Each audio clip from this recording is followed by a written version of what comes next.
my perspective as someone engaged in African politics and concerned about issues related to African women in politics, I feel like it's a very timely piece because all over the continent we see movements of women's groups working very hard on the platform of peace.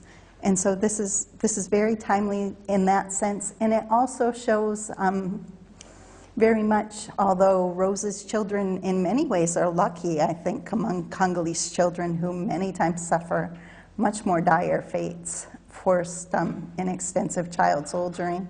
Any of those little boys could have been involved in that, and sex camps and et cetera are very common in the Congolese conflict. But I really love the way that the film shows both the suffering of people, of war refugees as they resettle, and yet also the resilience and the possibility for what they can give back to the communities they came from.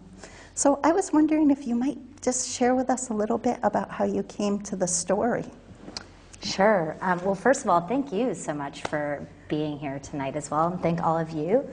Big thanks to Brattleboro Museum and Independent Lens, where the film aired.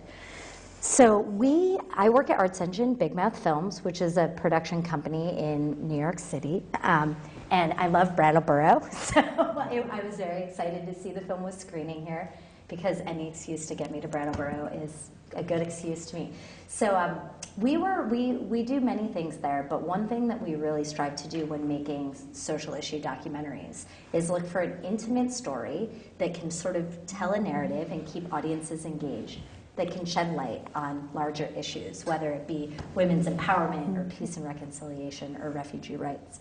So we're actually not looking for a film about any of these things. We're researching subjects for films, in particular social entrepreneurs, and we met Sasha Chanoff, who was inspired after meeting Rose in a refugee camp and hearing of her story about naming her twins after the commanders who killed her husband in an act of forgiveness, to pull every string possible to get Rose and her then 9 children resettled to the US. And he told us Rose's amazing story, and we thought, wow, my co-director and I, this is quite some story, but what is that?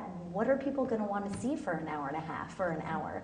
And Sasha said, well, I don't know if this is interesting to you, but Rose was resettled here with 9 of her children, and she was separated from a 10th child who she's now going to be reunited with. And we said, oh, that's it. That's the universal point of access that everyone can relate to. And we said, so when is the reunion? And he said, about a week and a half. And we said, And thus became one of the crazier week and a halves in my life. But we were able to get a little startup money, and basically we filmed with Nangabire. I didn't, but we had a crew film with Nangabire. And then our first shoot day was with their reunion. So it was amazing.